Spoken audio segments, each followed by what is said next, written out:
What's up, everybody? Time for another episode of Bagel Looks at RTA Replays, episode 416,945. Lols. I know.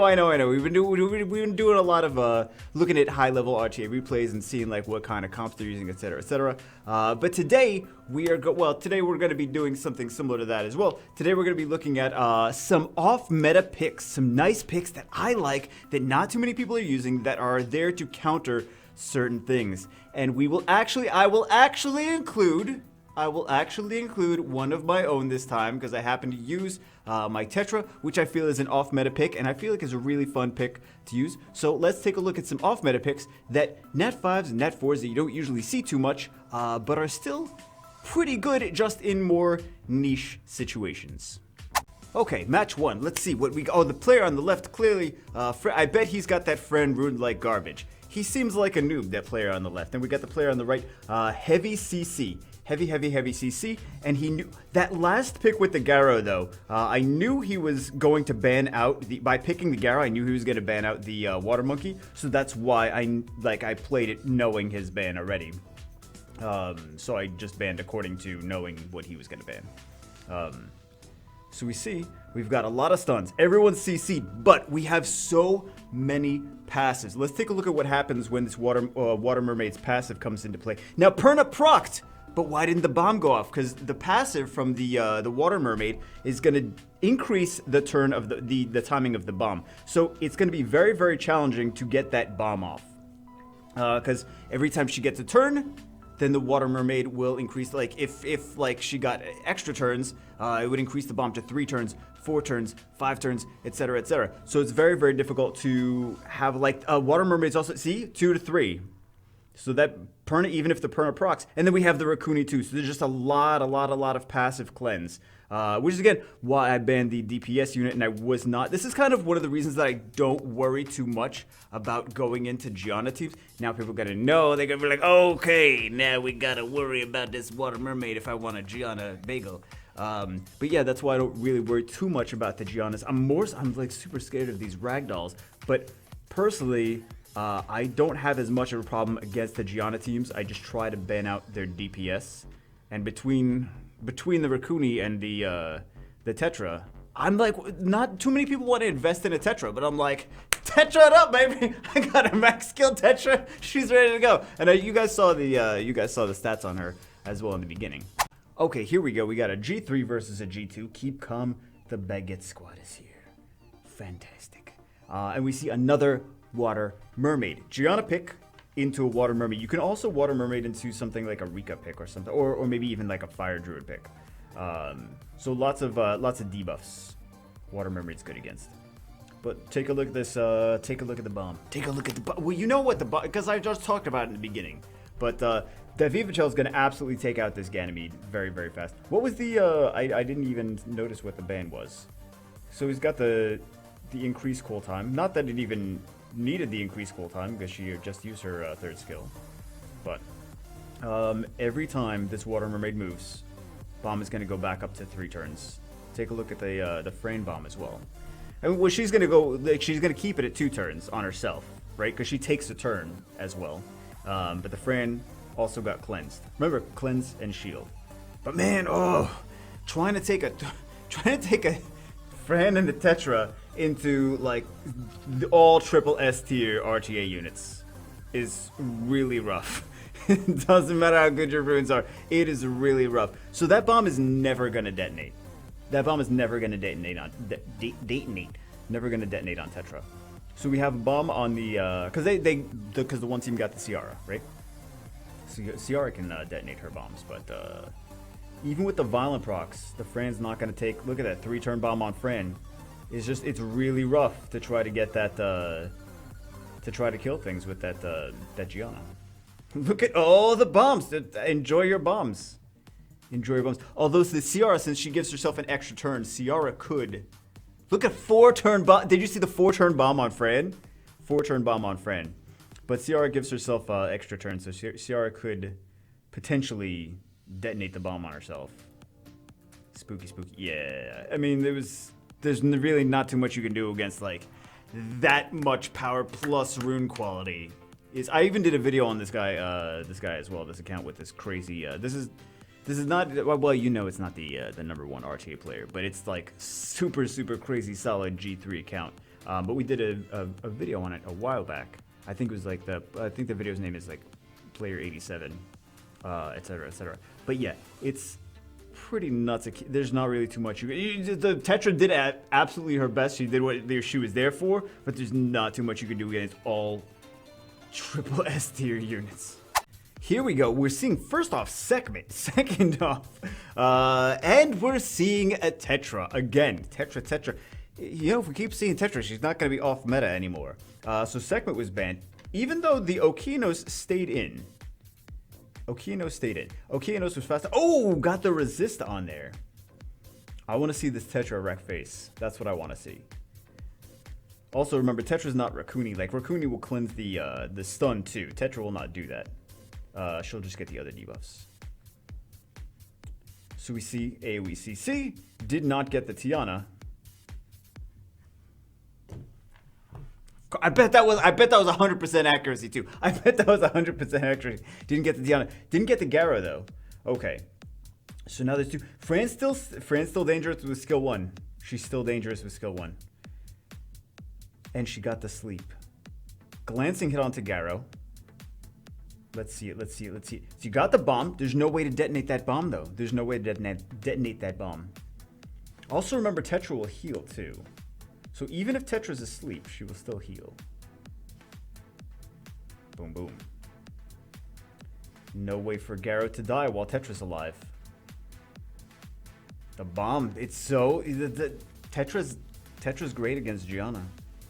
Very good against Gianna. I mean, if you're trying to be in high level, it might be worth your... Like, if you're trying to be like G1, G2, G3, it might be worth your while to build it. If you have the resources to build a Tetra. You might want. Ooh, but Tetra's going down. Like, see how big of a threat Tetra is?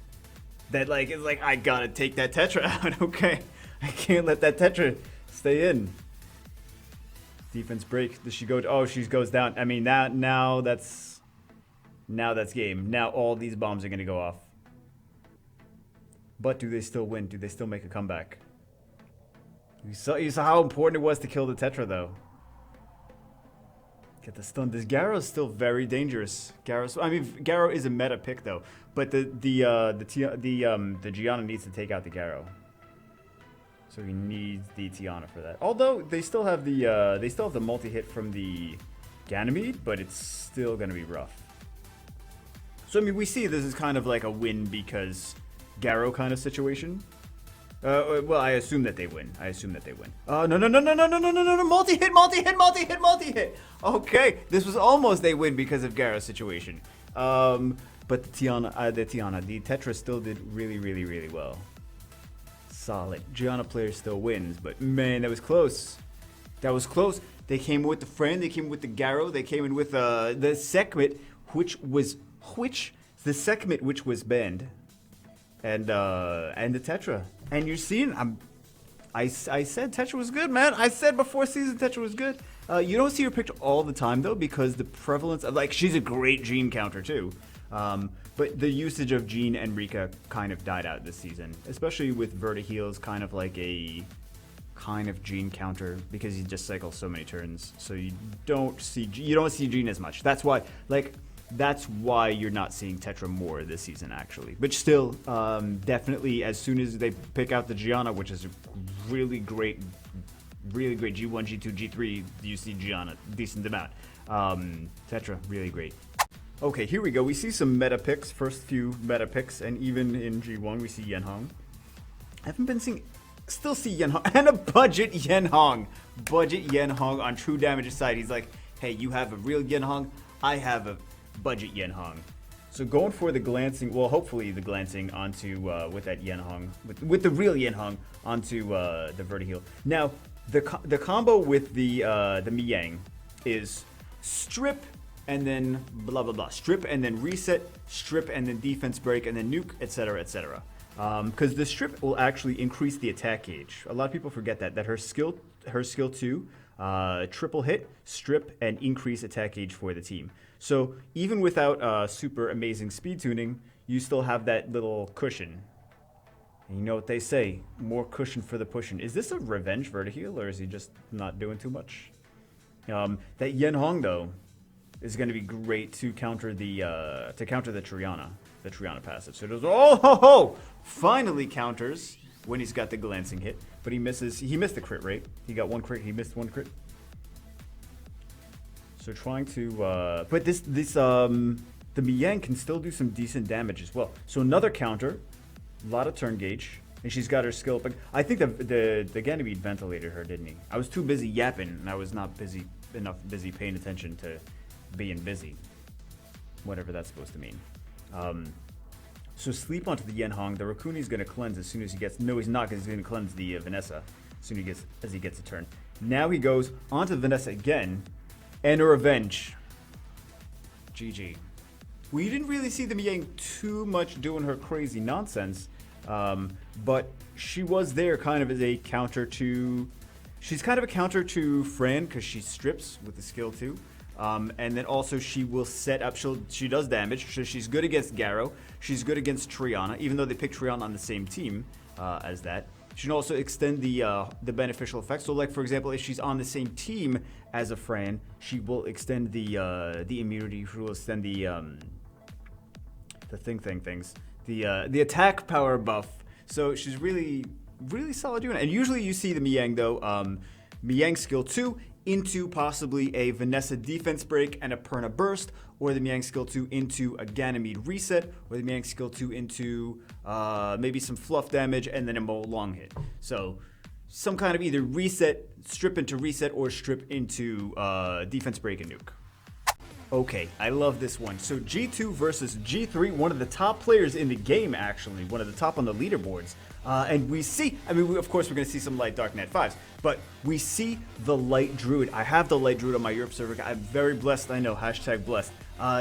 What he does is he strips, glancing hits, and provokes on his skill 3, which is really nice.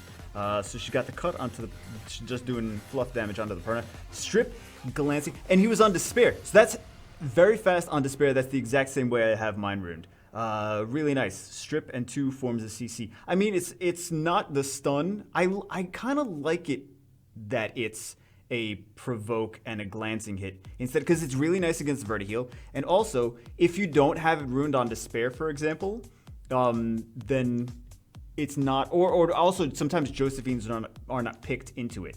So you don't know if it's ruined on Despair, you don't know what it's ruined on. Could be ruined on Violent, and then it's soft CC. It's a provoke and it's a glancing hit. But as well, we've said this season, it's, oh, someone just got a Druid in chat too. I'm sure it wasn't the light one. We'll see chat freak out if it was a light one. But there we go. I got thrown by the Druid, and also Celia. But yeah, strip CC. And this is looking like it's game with the light Druid. I love it. Yep. Beating one of the best players in the game too. One of the best. I'm kind of curious on how also all those names look the same. No offense on the Korean side. Because they're all short names with the exclamation mark at the end, so I'm not sure which one is which. If that's I don't think that's Psy, but I don't know. But I know it's one of the top 100 players, like in the top. I don't know. I think that was one of the very top players. Again with the we're gonna see it. We're gonna see the Tetra pick. Boom, boom, boom, boom, boom, and we're gonna see Tetra pick at the end. Boom, boom, boom. Tetra's so good. Yeah, Tetra banned. Tetra banned. She's banned.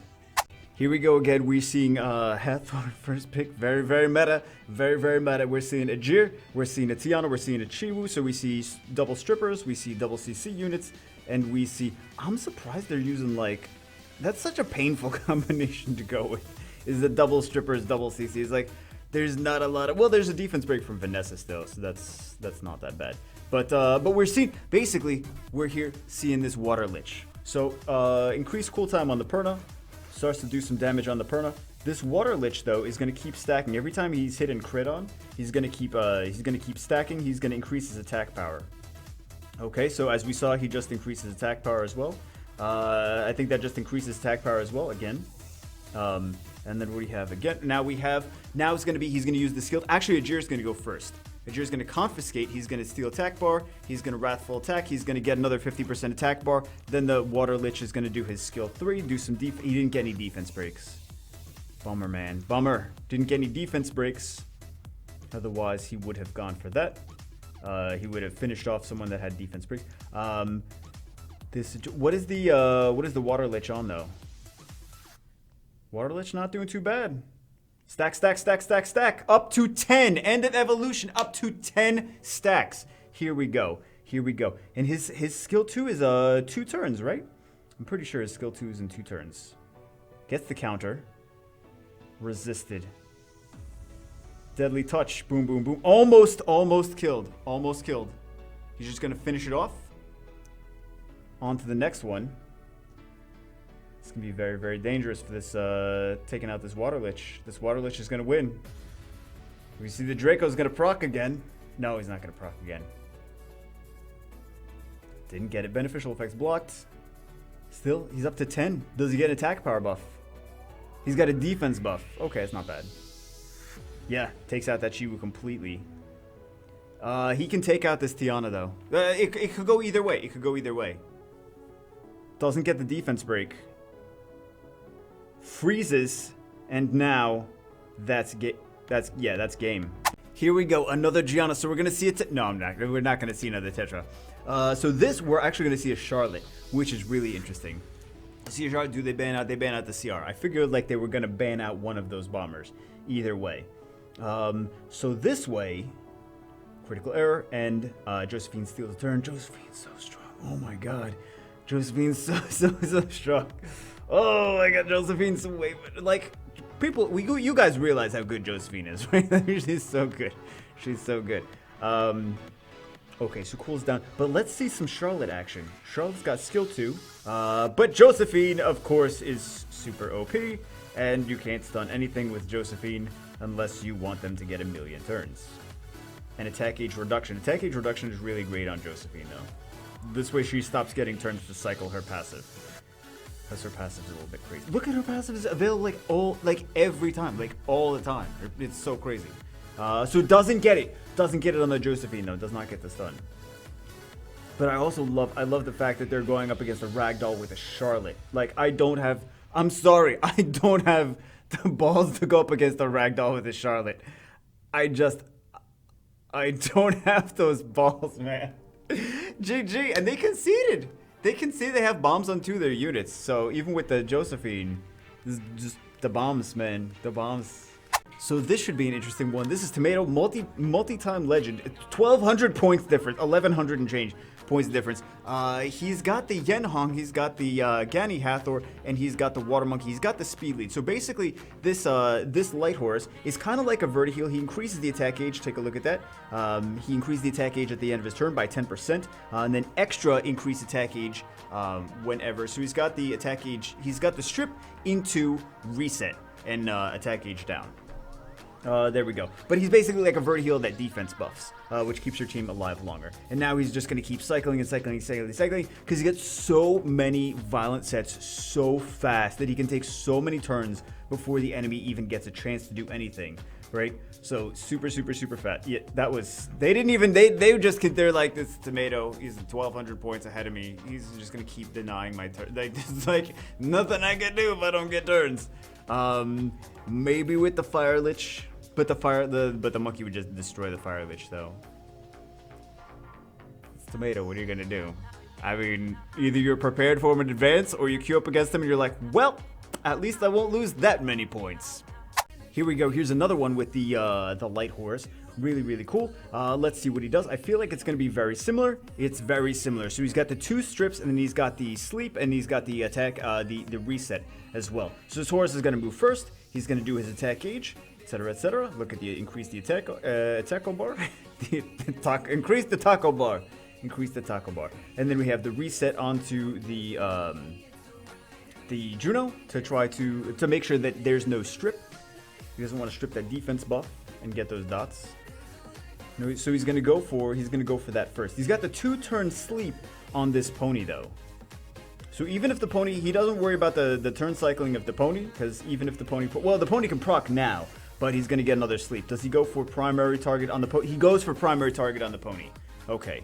And then he's trying to wake up that Juno. So what he's doing is he's waking up the Juno from the sleep to make sure she doesn't heal the rest of the team.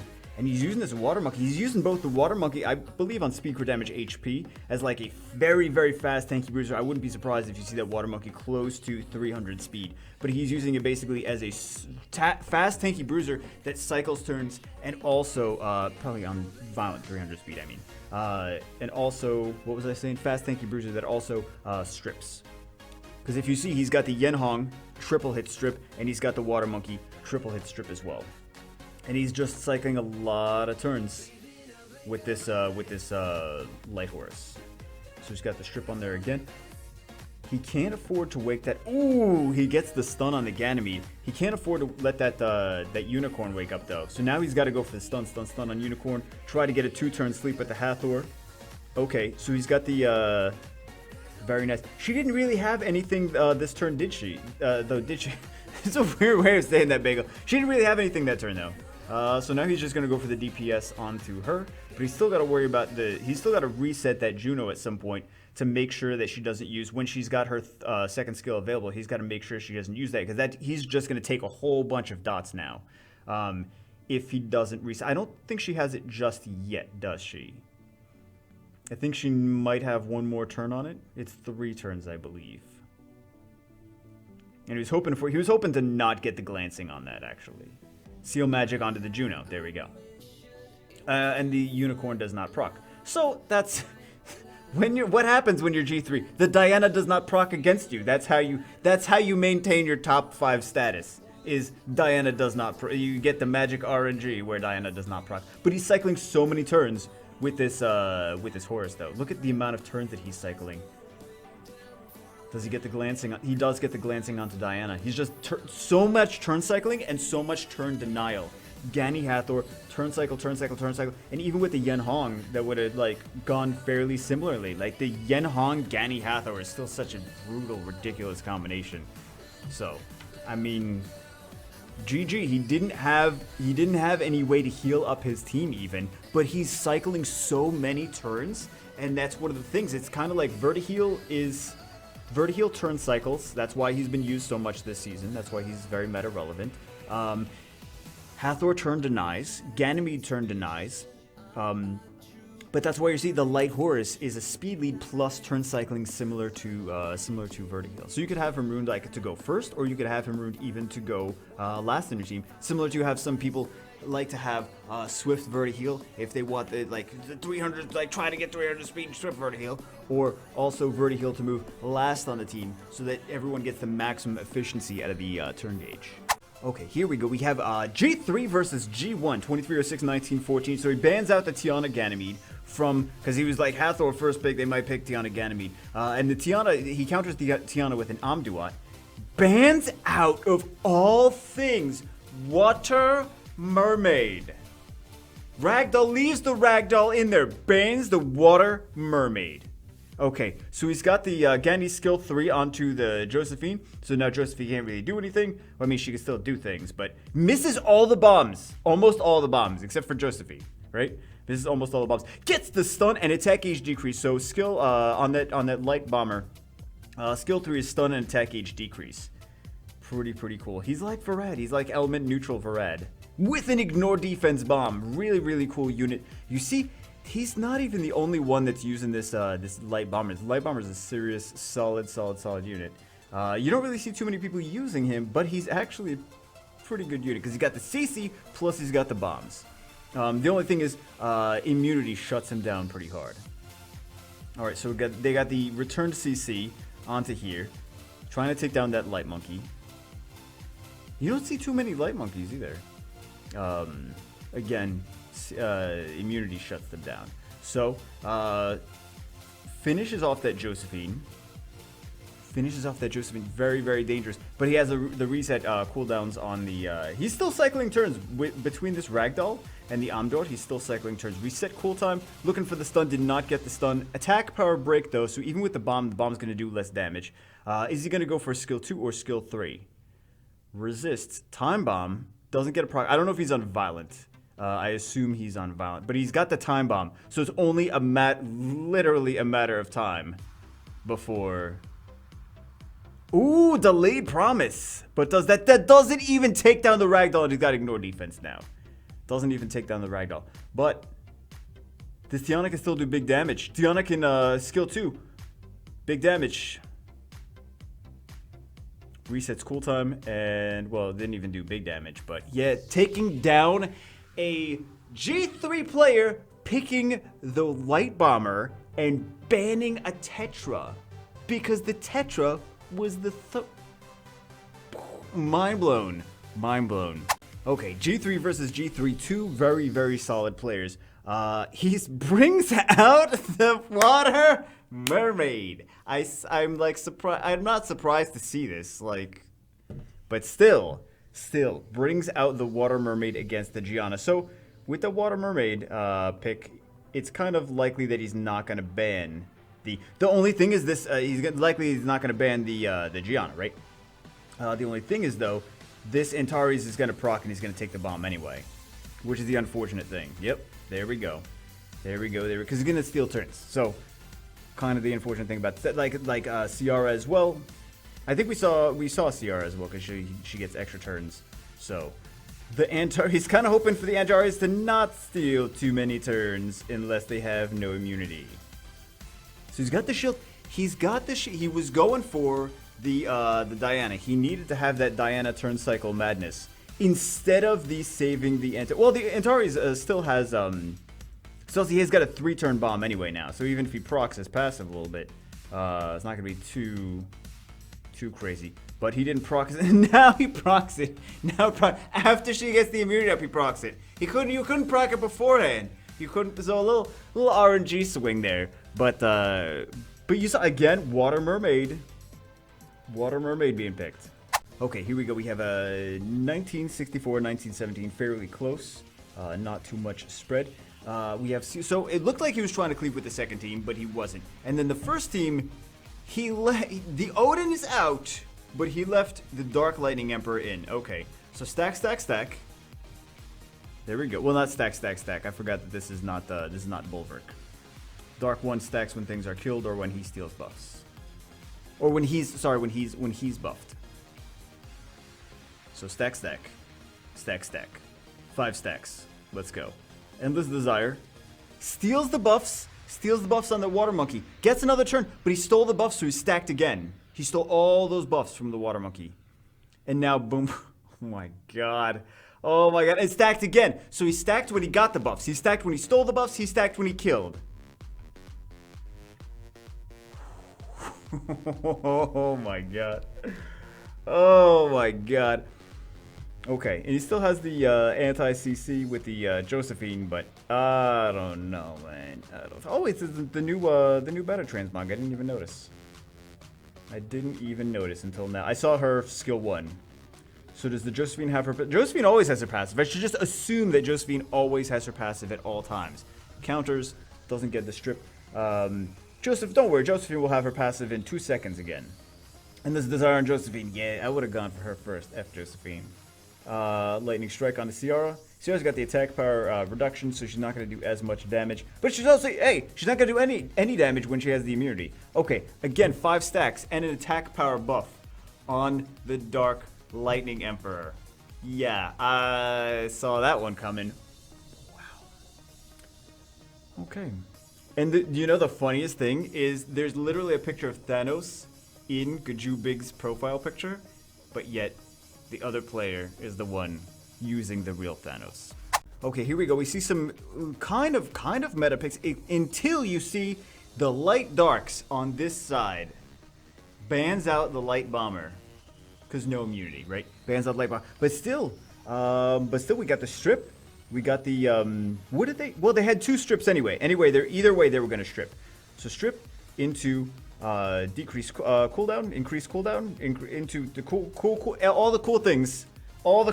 Strip into all the cool things. And we see huge, that speed break is so big. People don't value the speed break as much as I feel they should. That speed break is huge. No glancing hit onto Diana. but Diana's cooldown. So here's the comeback. Here's the chance for a comeback. Do they get the comeback? Oh, the revenge though. The revenge didn't proc. Didn't proc. That would have been game breaking, game changing. That would have been game changing if they proc though. Still cycling, still denying turns. That light monkey's really, if you can get the light monkey going, it's really cool, but you do need some strips. You need more than one strip in there. Really nice. Solid win against a G3 player too. Against a G3 player using light monkey roll. This is a great one. So we have G2 versus G1. Nothing too crazy there. We see kind of meta first few picks. More meta. And then we see, hold on, we see the Wind Monkey and doesn't get banned. Very interesting. Wind Monkey is kind of like Artemiel. It's kind of like, he's kind of really a counter to the Ajir. Do you see that? He could have stunned. He didn't stun. He was a little lazy monkey. But he could have stunned. Now, what do we see here? Does the Wind Monkey my proc? There we go. Procs into a stun onto the Water Monkey. There we go. Still, Diana's in a difficult situation right now because Diana can get nuked pretty hard. Monkey goes in with the defense break. Monkey versus monkey defense break. There we go. Did you see that? So the Wind Monkey's actually not a bad. BT was actually using him too, but he deleted the replays. BT deleting them replays. But he was using the Wind Monkey as well. Wind Monkey's actually a great counter to Ajir. Also to not so as much Water Monkey, I feel, because he's got the skill 3, which gives him invincibility anyway. But he's a good counter. Look at that. A good counter to Ajir, a good counter to Diana as well. I mean, Diana, Antares is a really good counter to Diana, don't get me wrong. But if they have an Ajir and an Antares on the other team, an Ajir and a Diana on the other team, then I might want to consider, like, Wind Monkey's not the worst pick there, actually. Not the worst pick. So we're actually seeing a Wind Monkey. Doesn't get the defense break. But there we go. Look at that. Look at that Wind Monkey. Underrated pick. I don't love the Wind Monkey in every situation, though. I don't love the Wind Monkey in every situation. But just the fact that, like, I mean, if you have an Artemiel, you're not going to use the Wind Monkey, right? Let's face it. If you have an Artemiel, you're like, Wind Monkey who? But against Ajir Diana, it's not a bad idea to have that Wind Monkey ruined up. And especially since Ajir Diana is very prevalent this season, you see a few people using this Wind Monkey. Look at that! Even with a glancing hit, a few people using this Wind Monkey to some success. Are we gonna see the Wind? Are we gonna see? Is the Wind Monkey really a Wind Monkey? It looks like it. Boom boom. He was putting a lot of action in though.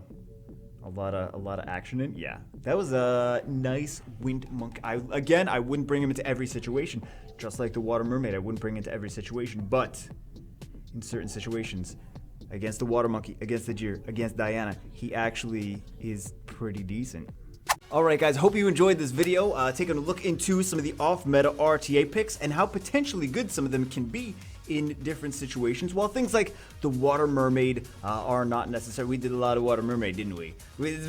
She may as well be meta at this point, basically. Everyone's using her, so maybe she's not off-meta, maybe she's kind of meta. Didn't I say this though? For the wrong reasons. I said she was going to be used, but I said she was going to be used to counter Jean. I said she was going to be used though. I said she was going to be used. I said she's good. I said she's good after the buff. I said she was going to be used. I was like, Water Mermaid! And it was like, yeah, right, whatever you say, big Water Mermaid. Water Mermaid. But anyway, we got to see some cool things we don't normally see, which is great. There were some other units that I wanted to see because I know they're really good, but I don't think too many people realize there. So I'm hoping to be able to do a little video, another little video. Oh, another video, Bagel? You're gonna do videos every day now? Do another little video showing you some of the different off-meta picks, which are really good counters to some of the meta units as well. So anyway, guys, hope you enjoyed the video. That's it for this one. I will see you as always in the next one.